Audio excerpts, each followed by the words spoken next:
Oh, hello mga kaburo ko. So, ngayong araw na to, ang gagawin ni Teacher Liz ay magpupunta ulit or pupunta ulit sa LTO. Kukunin ko ang registration ng aking sasakyan.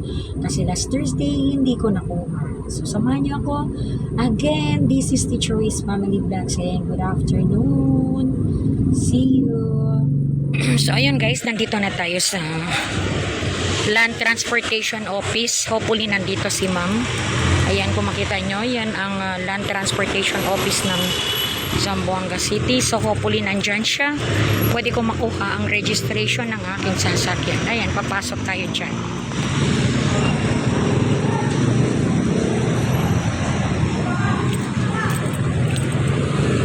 So, papasok na tayo sa Operation Division para makuha yung ano natin.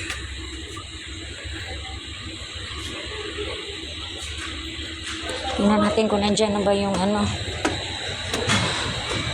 Yun.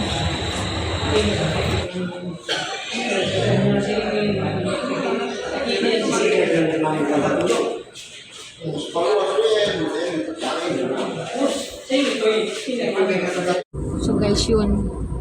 Balikan ko muna doon sa emission center. Plano ko kanina pa man sana morning. Kasi lang mabigat ang katawan ko. 2 o'clock kasi gising na ako dahil sa aso namin. Hindi ako nagising. Prepare pa sa mga anak.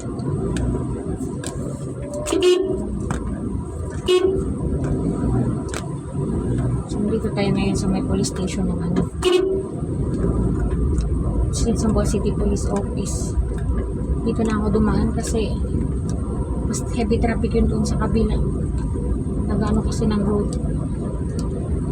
Nag-ayos.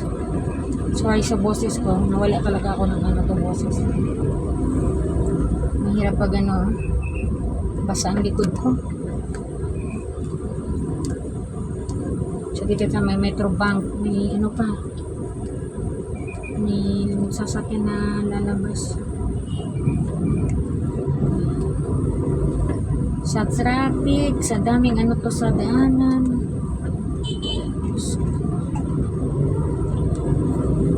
Ang problema kasi guys, no, ganito. Pag okay na yun sa LTO, alam nila na register mo yung sasakyan mo. Alam nila na kung bakit mga ganitong sitwasyon na nangyari sa atin ngayon.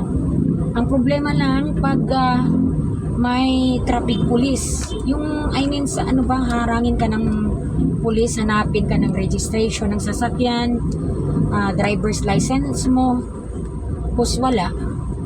Kaya nga last time sabi ko, sige natawagin nyo na lang si ma'am doon sa LTO. Para at least alam nyo na for pick up yung ano ko, yung registration ko, may schedule siya first week of June. Taga LTO, pag sabihin mo, ipakita mo yun, they will understand. But para sa traffic ng ano to, ng PNP, mahirap. Alam nyo, kahit asawa pa ng pulis, ignorance of the law, excuses no one, sabi nga nila. Pero hindi naman ako hindi naman ako ignorante sa law, na-register naman. Pero alam mo, minsan kasi kahit kabaro pa ng asawa mo, pag sa ganito kasi, ano kung tawag nito, hahanapin ka talaga ng driver's license at registration ng sasakyan mo.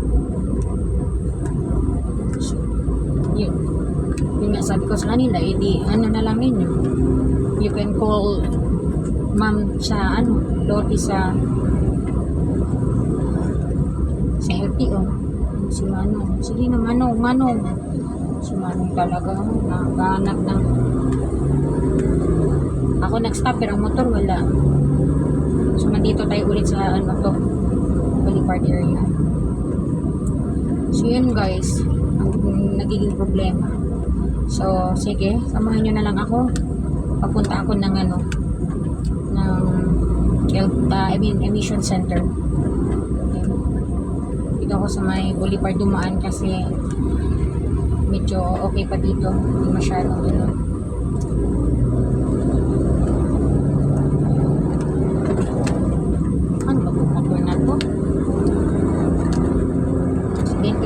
tuloy sa'yo.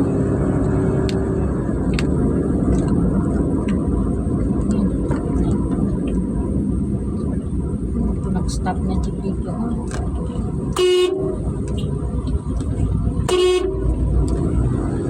Kuha ng pasahero, saan ka lang? Sa gitna man ng daanan.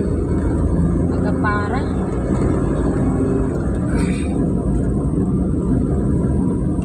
Pasensya na guys, medyo mabilis ang ano natin ngayon driving. Kasi nga, yun. Maghahabol tayo ng oras. Ala, hindi pa talaga ako nakapag ano. Ala, si High Ace.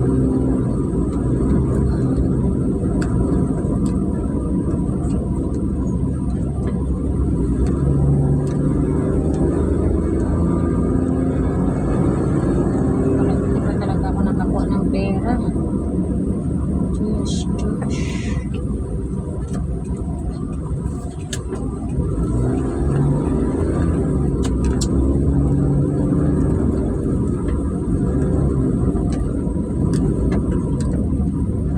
Sa may boulevard dito kasi okay pa dito ang daanan.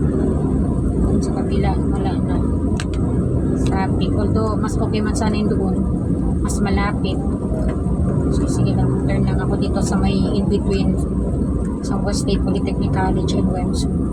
Sige na,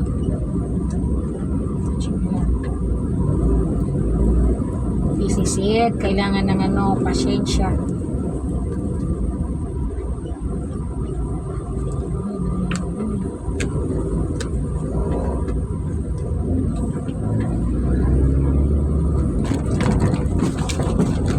Malalim ang ano, butas sa daan. Dito sa may Sangguniang, then nandito ang ano, West and Grandstand.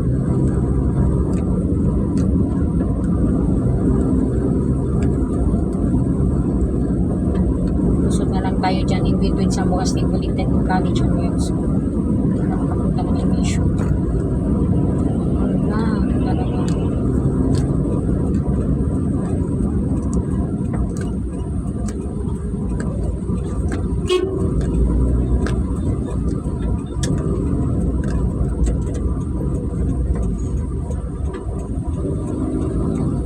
Mamadali na tayo guys kasi oras na 3:02 ano na 3:02 hindi na ako dumaan sa nabaga ng bagay.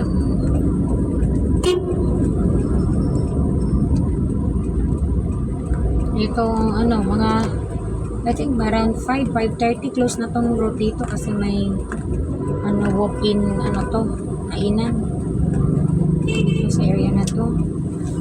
Around siguro mga 5:30 or 6 itong road na dito close na to kasi may ano to, kainan, walk-in kainan, nagbibenta itong area na to.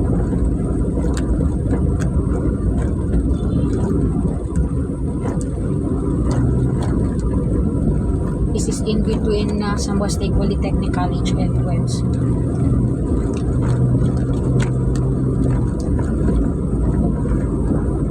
Kanina kasi bakit na-traffic ako kasi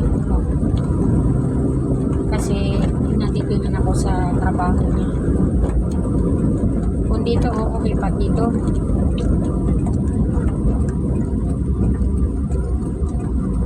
Sa kabila walang ayaw. Nakabadoon ka. Nangyari sa'yo.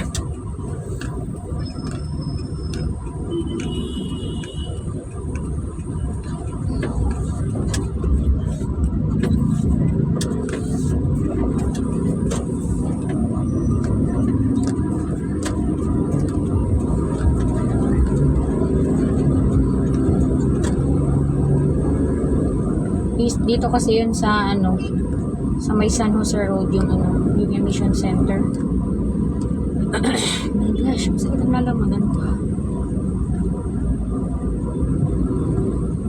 Offline pa dito, oh.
Nasa emission center na tayo.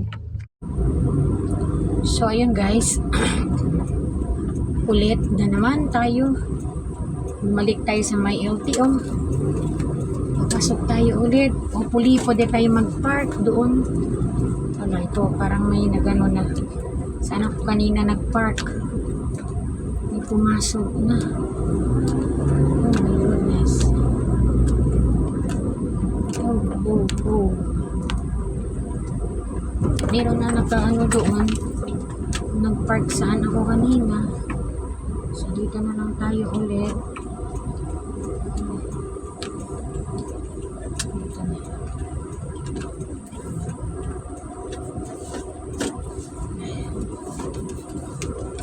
Bumalik na tayo sa may LTO. Hindi ko alam kung anong magiging result nito ngayon. Ay, nako. Ngayon, balik tayo sa LTO.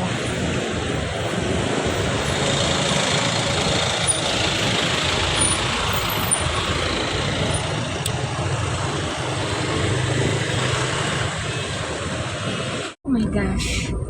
Tignan nyo. Pati buhok ko lumipat na yung naging ano na fly away ang buhok natin saka ano nagmamadali. Naku. Yun pala, hindi mabasa ang LTO dahil expired na. Expired ng registration. Diyos ko. Sabi pa ng taga-emission center, expired na ma'am. Kasi natagalan doon sa kanila. Pala yun. It's okay. But since last April lang yun, April kasi lahat ako ng ano to, gumawa ng ano, nagpa-change oil, engine, at sa anong tawag nito, dalawang klase ng oil, and then yung tubig niya, plus nag-emission ako, nagpa-register ako last April yung ano ko, sasakyan. So bale, bakit hindi sila mabasa yung ano ko doon sa emission? Dahil nga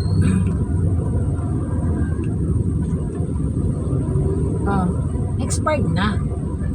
Sa pa ng taga-emission, doon sa kanila po ma'am na-expired yan kasi natagalan doon sa kanila. So it's okay. Magbayad tayo ulit ng 150. Kasi yung ano, first emission kasi is 500. So since last April lang yun, expired ng emission natin. So 150. Hindi kan pa magkamali pa sana. Singil sana sa akin na 500. Sabi yung ma'am, nagsabi kanina ng ano to, ng isa sa ano nyo dyan, empleyado is ano lang siya, 150 lang. Kaya ito guys, balik tayo ulit sa LTO. Sana lang nandoon pa. Ay nako, hindi ko alam kung anong mangyayari ngayon. Pag ibigay ko tong yung emission ano result ko, napasado naman, wala tayo doon ano problema kasi lagi tayo nagano ng sasakyan natin. Kung ibigay ko tong emission result sa kanila, hindi ko alam kung ilang araw na naman o kailan ako babalik. Alala, ito. So see you guys in a while pag nandun na tayo sa LTO. Bye. Guys, so since registration lang ang nakuha ako ngayon, so tomorrow na 1 PM ang ano natin, ang registration. So wala na, close na ang bangko. Pupunta pa sana ako sa ano, pupunta pa sana ako sa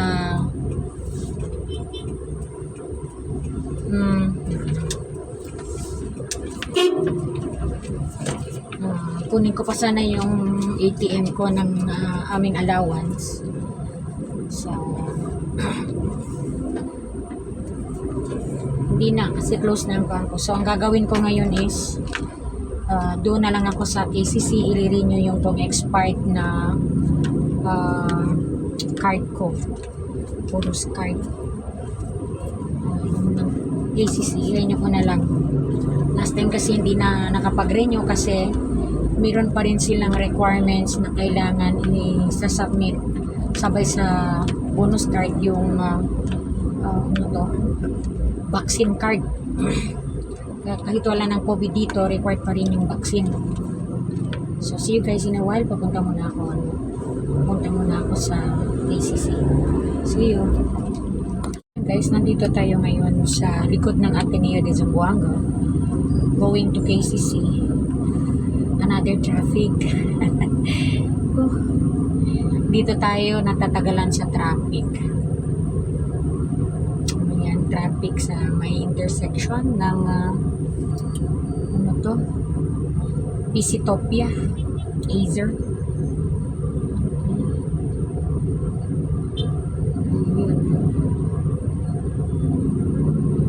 So, enjoy another traffic. Yun. Natin magawa. Kung hindi, antayin natin. So, ayan guys. Nandito na tayo sa intersection. We're now moving to KCC.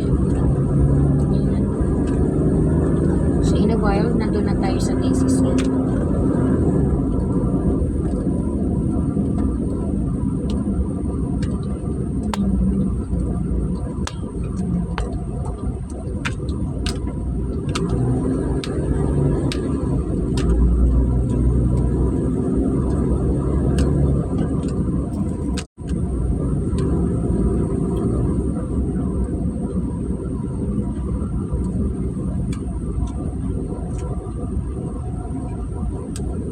Medyo mabagal din ang usat ng dito sa sakyan. I think marami na naman yung puno naman yung parking area ng to.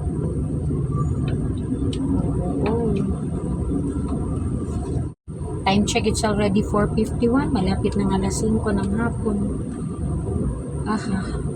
Natagalan tayo doon sa LTO. So, yan.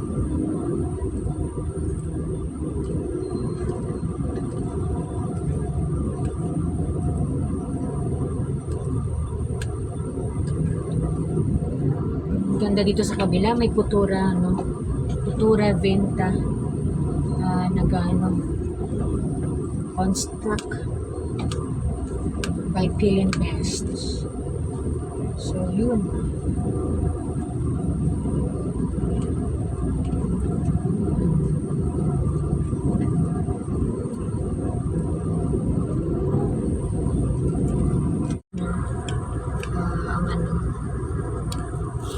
Construction ng Pill and Best sa right side.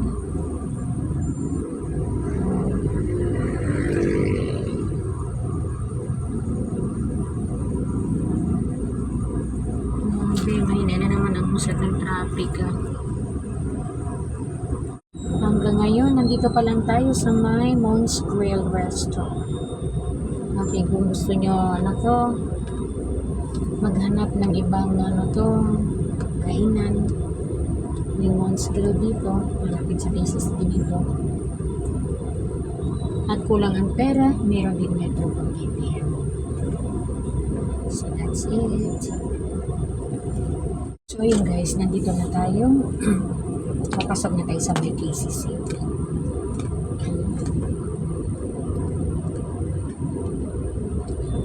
Inspection muna tayo.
So, ayun na.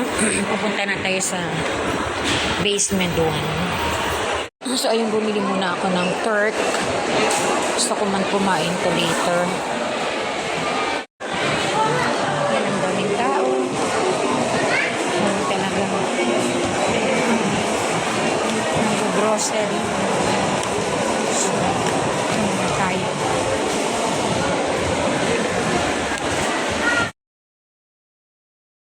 And guys, dito muna ako sa may fast food. Kain muna ako, gutom. Talagang nagutom ako at na-stress. So, ito yung food ko. Meron tayong sinigang, chop suey, at ito. Kain muna kayo, guys. And water, of course.